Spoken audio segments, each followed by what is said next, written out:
সব রকমের বই পাওয়া যাচ্ছে, খুব সুন্দর একটা আনন্দঘন পরিবেশ, সবাই বই কিনছে, বই প্রেমীদের জন্য একটা ভালো পরিবেশ। অবশ্যই ভূমিকা রাখে, কারণ মোবাইলে যখন আমরা কোনো কিছু পড়ি সেটা তো আমাদের জন্য আসলে ক্ষতিকর। আমাদের চোখে প্রেশার পড়ে বা একটা রেডিয়েশন আছে, তো আসলে বইয়ের যে গন্ধ সেটাও আসলে একটা অনুভূতি জাগায়, এবং ওইটার মাধ্যমেও বই পড়ার একটা ইচ্ছা আরও বেশি করে জাগে আর কি। তার গুরুত্ব অপরিসীম, এর কোনো আসলে কোনো সীমা নেই, কারণ যত বেশি পড়বে অত বেশি বাচ্চারা জানবে। আর কুমিল্লা এরকম বইমেলা নর্মালি হয় না, বছরে একবার দুবারই হয়। এখানে বাচ্চারা এসে খুব আনন্দিত হয়। শিশু একাডেমি, নজরুল এবং বিভিন্ন প্রকাশনী এখানে প্রকাশ করছে বিভিন্ন রকম বই।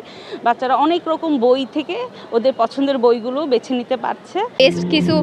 বেস্ট সেলিং একটা বই, এটা হচ্ছে শুদ্ধাচার, এবং অর্থাৎ ম্যানার্স নিয়ে আর কি। ঘুম থেকে উঠে ঘুমাতে যাওয়া পর্যন্ত বা অন্যের বাসায় বেড়াতে গেলাম, কী কী ম্যানার্স আমাদের প্রয়োজন, সেটা নিয়ে হচ্ছে আমাদের এই বইটা, এবং এটা এখনকার পর্যন্ত আমাদের বেস্ট সেলিং একটা বই।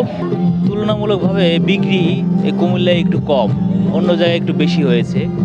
এখানে আমরা বিশ্ব সাহিত্য কেন্দ্র থেকে চিরায়ত বাংলা এবং চিরায়ত বই নিয়ে আসছি। বিশেষ করে দেখা যায় সৈয়দ মুস্তফা আলী, রবীন্দ্র, নজরুল, বঙ্কিম, বিভূতি, শরৎ, এদের ক্লাসিক বইগুলো এখানে।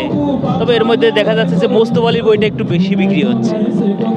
আমাদের বাচ্চারা যে মুহূর্তে মোবাইলে আসক্তি হয়ে পড়ছে, তারা সকাল দুপুর রাতে এই মোবাইল ছাড়া কিচ্ছু বুঝছে না। সেই মুহূর্তে জেলা প্রশাসনের ব্যবস্থাপনায় জাতীয় গ্রন্থাগার আয়োজনে কুমিল্লায় যে বইমেলাটি হচ্ছে সেটি অতীব গুরুত্বপূর্ণ।